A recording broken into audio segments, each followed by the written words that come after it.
Hi guys, ஈவினிங்கா தூங்கினே இருந்தேன். மண்டைக்குள்ள அப்படியே முட்டையா ஓடிட்டு இருக்கு. என்னடா பண்றதுன்னு ஏஞ்சி பார்த்தா 2 முட்டை இருக்கு. சும்மா விடுவேனா நானு? உடனே அடுப்பு மேல தோசைக்கல்ல எடுத்து வச்சு அதுல ஒரு கரண்டி எண்ணெயை ஊத்தி அதுல கொஞ்சம் உப்பு கொஞ்சம் மிளகாத்தூள் போட்டுட்டு அப்படியே அந்த முட்டையை உடச்சு ஊத்தினா பல வெள்ளை கருவும், அது மேல அழகா மஞ்சள் கருவும் இருந்துச்சு. அது மேல லைட்டா உப்பை தூவி விட்டு அப்படியே மிளகாத்தூள் தூவி விட்டு எப்படா வேகும்னு காத்திருந்து அப்படியே தோப்புக்கு போய் ஒரு வாழை இலை பறிச்சுட்டு வந்து வாழை இலை மேல அழுங்காம குலுங்காம அப்படியே முட்டை எடுத்து வச்சு சாப்பிடலான்னு கையா வச்சா சுட்டுடுச்சு.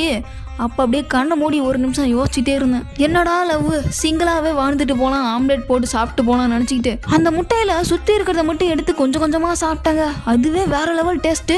அப்படியே அந்த முட்டையை கையில அழுங்காம குலுங்காம எடுத்து அப்படியே வாய் உள்ள போட்டா பா வேற லெவல் டேஸ்ட்டுங்க. ஆம்லெட்டு இல்ல கொத்து கலக்கி எது போட்டு சாப்பிட்டாலும் வாயில் டேஸ்ட் வராதுங்க. உங்களுக்கும் ஈவினிங் என்ன பண்றதுன்னு தெரியல, செமையா போர் அடிக்குது, ஒரே லோன்லியா ஃபீல் ஆகுதுன்னா ஹாஃப் பாயில் போட்டு சாப்பிடுங்க, எல்லாம் அரை மணி நேரத்துல சரியாய்.